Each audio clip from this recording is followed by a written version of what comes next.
اس گندی نسل دا بچہ جے مرزا جڑا آج جا کے عقیدے بدلتا ہے لوکاں دے، مرزا پلمبر اینڈ کمپنی، اور جملہ غیر مقلدین اور جملہ حضور کی چوکھٹ سے دور کرنے والے لوگ. پتہ واردات ادھر دیکھو، میں ذمہ داری سے بات کر رہا ہوں. نبی پاک علیہ السلام کی ایک حدیث ہے، میرے آقا کریم نے فرمایا لا تتخذوا قبری عیدا وفی روایت لا تجعلوا قبری عیدا، فرمایا میری قبر کو عیدگاہ نہ بنانا. یہ میرے نبی کی حدیث ہے. مرزا جیسے جاہل غامدی جیسے اور یہ جو نالائق ہے ان جیسے پتہ کیا کہتے ہیں، اس کا مطلب پتہ کیا ہے؟ نبی پاک نے فرمایا میری قبر پر نہیں آنا. حضور نے فرمایا میری قبر کو عیدگاہ کی طرح نہ بنانا. عیدگاہ میں رش ہوتا ہے نا، تو حضور فرما رہے میری قبر تے رش نہیں لاؤنا.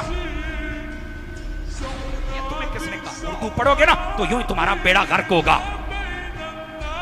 کمروں میں بیٹھ کے پڑھو گے نا تو پلمبر بنو گے، استادوں کے پاس بیٹھ کے پڑھو گے تو سمر بنو گے. ہاتھ اٹھا کے بولو سنیا، شرم کرنی چاہیے ایسے لوگوں کو. آپ دیکھو نبی پاک کے روضے پر نہیں جانا حضور نے روکا ہوا ہے. اب عام بندہ کہتا ہے سیاست میں حدیث ہے، نمبر یہ ہے، وہ سانو تو سنیا نے دسیا ہی نہیں.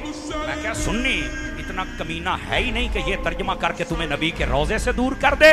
سنی تو کہتا ہے انہیں جانا انہیں مانا، نہ رکھا غیر سے کام للہ الحمد، میں دنیا سے مسلح. دو بندے موبائل میں لگے ہوئے ہیں، نکل کے میری بات سنیں جوانوں، تمہاری بڑی ضرورت ہے، مجھے اللہ کی قسم بڑی ضرورت ہے. اور ادھر دیکھنا میرے بھائی، اب آ جاؤ. ترجمہ کیا کیا گیا؟ نبی پاک کی قبر کو عیدگاہ نہ بناؤ. او حضور نے فرمایا اوتے راشن اللہ. او تینوں کہنے آکھیا ہے ترجمہ ہوئے کون ہے تو اردو پڑھ کے فتنہ کرن والیا کون ہے؟ ادھر سے آئے ہو؟ غیرت مند بندہ بول سکتا ہے، دوسرے کو میری دعوت ہی نہیں ہے. اور میں نے 1000 مرتبہ کہا ہے میری تقریر غیرت مند بندہ سن سکتا ہے. آسان تھا 10 منٹ تقریر کریے تو منافق کٹ کے باہر ماری دا ہے.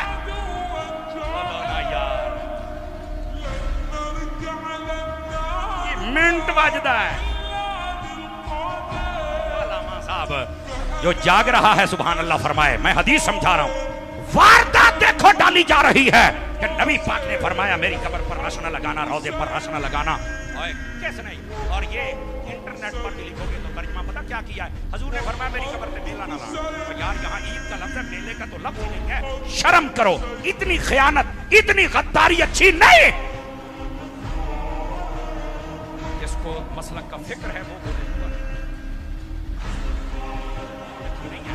اب آئیے میں اس کا نا آپ کو جواب دیتا ہوں. پہلی بات یہ ہے، میں نے کہا مجھے یہ بتلائیے اور مرزا پلمبری اینڈ کمپنی آج جنہیں چمچے کڑچے چھوڑے ہو، مجھے ایک بات کا جواب دو. اگر تم کہتے ہو حضور فرماتے میری قبر تے راش نہیں لاؤنا، پھر میرے نبی نے یہ کیوں کہا من حج فلم یزرنی فقد جفانی؟ ہائے ہائے ہائے ہائے ہائے ہائے. زندہ باد بھائی علماء، سلامت رہو.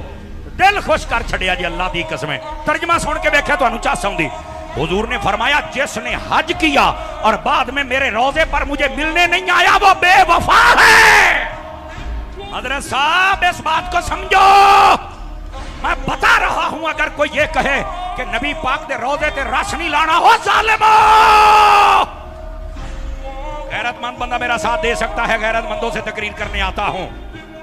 ادھر دیکھو، میں نے کہا اگر نبی دے روضے تے نہیں جانا، ادھر دیکھنا. پھر میرے نبی نے یہ کیوں فرمایا؟ یہ روایت مقبول ہے.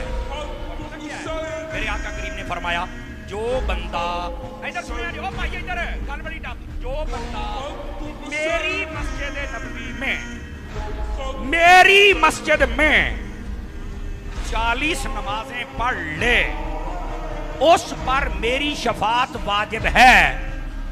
کہ میں آکھے 40 نمازاں کنے دن ہی پوریاں ہوندیاں نے؟ آکھے 8 دناں چ. کہ میں کہا 8 دن پھر مدینے راستے نہیں نہ لگنا. آکھے وہ اتاری صاحب تو جنازہ ہی کڑ کے رکھ چھڑے آنا دا. کہ میں آکھے جنہ دا بچ دا ہی جنازہ ہے تو انہوں دا جنازہ ہی نکلنا ہے نا. او بھائی کیوں نبی پاک کے روضے سے دور کرتے ہو ظالمہ؟ مجھے بتاؤ ہمارے پاس اور جگہ ہی کون سی ہے سکون کے لیے؟ مجھے بتاؤ ہم کہاں جائیں؟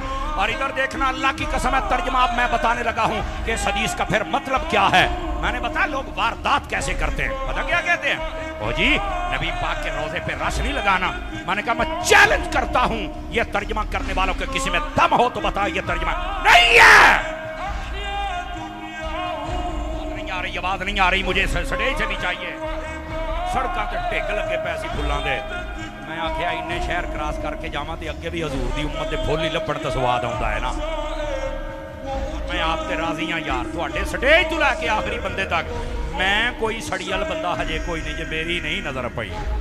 میں تانوں صحیح دسدا پیا جے, خوش ہو کے سن دے بیٹھے جے میرے نبی دیاں گلاں. اور آ جاؤ ادھر ادھر ادھر, ہن تہاڈی باری آ گئی. یہ جو میں نے حدیث سنائی ہے نا, ادھر دیکھو ترجمہ یہ کیا جاتا ہے کہ نبی پاک کے روزے پر رش نہیں لگانا. جبکہ میں نے صرف ابھی 2 حدیثیں پڑھی ہیں. ابھی یہ حدیث میں نے نہیں پڑھی کہ نبی پاک نے فرمایا, آپ فرماتے ہیں جس سے ہو سکے مدینے میں مرے. ہاں میرے نبی نے اللہ دی قسمیں فرمایا من استطاع ان یموت بالمدینۃ فلیمت بہا. وہ جس سے ہو سکے مدینے میں مرے تو وہ یہاں مرے. کیوں؟ فرمایا سب سے پہلے ان کی شفاعت کر کے جنت میں لے کے جاؤں گا. آجی یہ کنگن پور آ لے ہو فرما رہے ہیں تو مار رہی ہو تھے تے نبی کہندا ہے مار کے ایتھے آپ مار بھی ایتھے.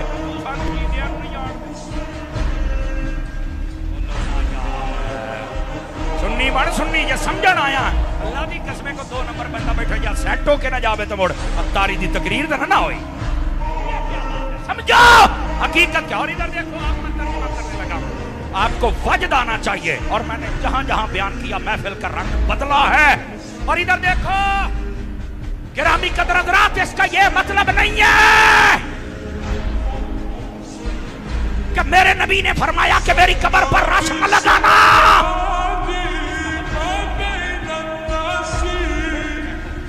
میرے نبی نے فرمایا میری قبر کو عیدگاہ نہ بنانا. کیا مطلب؟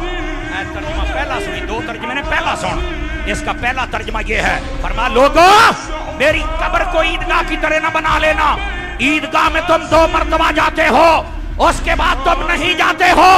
عیدگاہ خالی رہتی ہے, میری قبر کو کبھی خالی نہ چھوڑنا.